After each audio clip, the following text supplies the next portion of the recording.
ఏం పేరు నీ పేరు? పెద్ద మనిషి పరపుగొండ. పరపుగొండనా? ఏమి మరి ఎట్లా ఉంది ఈ ఏడాది పాలన? ముఖ్యమంత్రిది ఎట్లా అనిపిస్తుంది? మంచిగా ఉన్నది కాంగ్రెస్ పాలన మంచిగా. అగో నీకేమేమి వచ్చినాయి? మొత్తం వచ్చినాయి. లగ్గం చేసిండు, పెళ్ళి చేసి పిల్లలు అయినాయి. నీకా ఏ ముఖ్యమంత్రి? వచ్చిన సంది 12 నెలల సంది చాలా డెవలప్ చేసేసాడు రాజ్యం.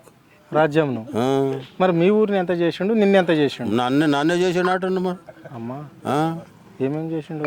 5 లక్షల లోన్ మాఫ్ చేసిండు, మరి 2 లక్షలు రుణమాఫీ ఇచ్చిండు, రైతు బంధు ఇచ్చిండు. వాళ్ళు వచ్చేలాజ కొడుకు చెప్పిండు కానీ చేయకొచ్చిండు. ఎవరు? రేవంత్ రెడ్డి. ఇంకేవాడు మొడగాడు చెప్పుడు కానీ చేస్తలేడు. మరి వాగ్దానం ఇస్తే సారు, వాగ్దానం ఇస్తే అమలు గాడవుతున్నది అయితే లేదా?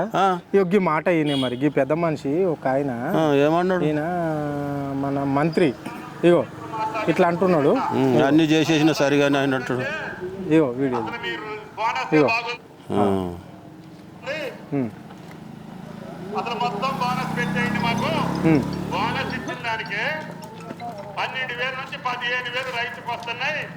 మీరు ఆ రకంగా చేసుకోండి. ఎవరో పెద్ద ఆయన ఇట్లనే చెప్పాడట కదా, మాకు రైతు బంధు అవసరం లేదు, ఓన్లీ బోనస్ ఇస్తే చాలు అంటారట కదా రైతులు. బోనస్ ఇస్తాడు వాడు. ఇప్పుడు ఇంటివి కదా ఆడంటాడు వాడు. ఎవడు అన్నాడంట వాడు వానికి ఇస్తున్నాడు ఎట్టను, మనకి ఆడిచ్చిండను అట్లనా? అంతా మా దీపవారానికి వస్తున్నాడు. ఇప్పుడు నువ్వు వచ్చినావు అనుకో, నీకు 50 కోట్లు ఇచ్చినావు అనుకో, నువ్వు అక్కడ ఉంటావు. నువ్వు ఎందుకు పోతావు? 50 కోట్లు తీసుకొని నువ్వు ఇంటి దిక్కుంటా అంటే నువ్వు ఇంటి దిక్కుంటావు. మా ఎట్లయినా పోయేటి పోతాయి. పోయేటి ఎట్లా పోతాయి? నువ్వు చూడు ఏమందని రాసిస్తాను గ్యారెంటీ. నా పేరు రాసుకో. నువ్వు ఏం పేరు? నీ పేరు? పరపుగొండ మాణిగొండ అని ఉన్నది. కుర్మూలం ఉన్నాము. కరెక్ట్ మీరు నిలబెడతామని మీరు వాగ్దానం వేయండి. 10 లక్షలు ఇస్తాం మీకు మేము. ఇలా పెట్టినాం లక్షలు, ఇలా పెట్టినాం. గుర్తుపెట్టుకో. గుర్తుపెట్టిన. నేను అయిందా కాలేదా? రిటర్న్ అయిందా లేదా కంపెనీ చెప్పే. ఇగో రిటర్న్ కాదు సార్, అది తెలియదేమో. మా దిక్కుది కావాలి. మరి అదే నువ్వు ఏరేదే రాజ్యం తెచ్చి మా ఊరికేమో ఉన్నది. ఇప్పుడు తళం వస్తున్నది, అది బంద్ కట్టాలి. అయితే అది అయినట్ల. నువ్వు గట్టిగా ఉండాలి కదా. వచ్చినాం మనకి సంతకాలు చేసినాం మేము. ఏమో వాడు వాడు మోసం చేసిండు. కాలువ అన్నాడు వాడు. నీళ్ళ కాలువ తెస్తాం, మీ ఊరూరికి పొలాలకు కాలువలు ఇస్తాము. నేను అట్లా సంతకాలు తీసుకున్నాడు వాడు. ఇట్లా మేము మీకు సిటీ కంపెనీలు కడతామని సంతకాలు తీసుకోలేదు వాడు. మరి అదే కంపెనీ కడతామని ఇప్పుడు వస్తే ఎట్లా? సంతకాలే చేయలేదు మేము. కంపెనీ కడతాడు ఎట్లా? వాడు పట్టేదారికి గౌటాన్ని ఇడువ అంటున్నాడు, పట్టేదారికి అడగ అంటున్నాడు. మరి ఇంకేడికి వెళ్ళి వస్తుంది? ఇంకేడికి వెళ్ళి వస్తుంది? మరి అదే అడుగుతున్నారు అందరు. ఇప్పుడు మా తళమే లేవు అక్కడ. ఉన్నది 16-20 గుంటలు వస్తుంది అనుకున్నా. పెన్షన్ వస్తుందా? వస్తుంది. ఎంత వస్తుంది? 2,000 ఇస్తున్నది. మరి ఎంత ఇస్తానంట రేవంత్ రెడ్డి? వాడు 4,000 అన్నాడు. అప్పుడు 4,000 అన్నాడు.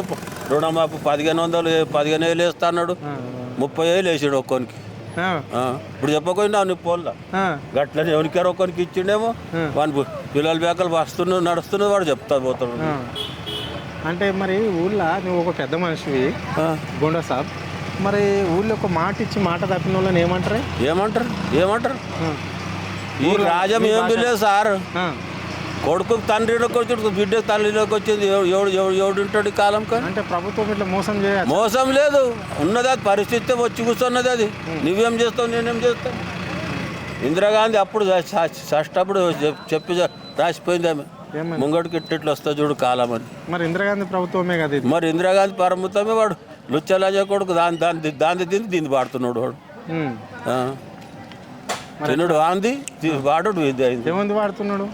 వాంది వాడుతున్నాడు. తినుడు ఇందిరాగాంధీ తిని సీటు ఇందిరాగాంధీ గారి తిను లుచ్చలాజ కొడుకు వీడు గట్టప్ అవుతున్నాడు. అంటే మరి ఊళ్ళో గ్రామస్తులు అందరూ ఏమనుకుంటారే, కాంగ్రెస్ ప్రభుత్వం వస్తే రైతులకు మంచిగా అవుతుందని ఓటేసినామంటారు. బాగా అయింది అనుకోండి. నేను వేసిన అనుకున్నాను. నువ్వు వేసినావా? ఓటు నేను వేసిన. మరి నీకు వేయమంటే నీకు వేస్తాం.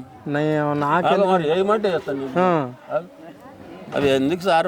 మీరు ఏమున్నదో చేసుకోండి. మరి మీరు మొత్తం మీద ప్రభుత్వాన్ని మాత్రం వద్దంటున్నావు.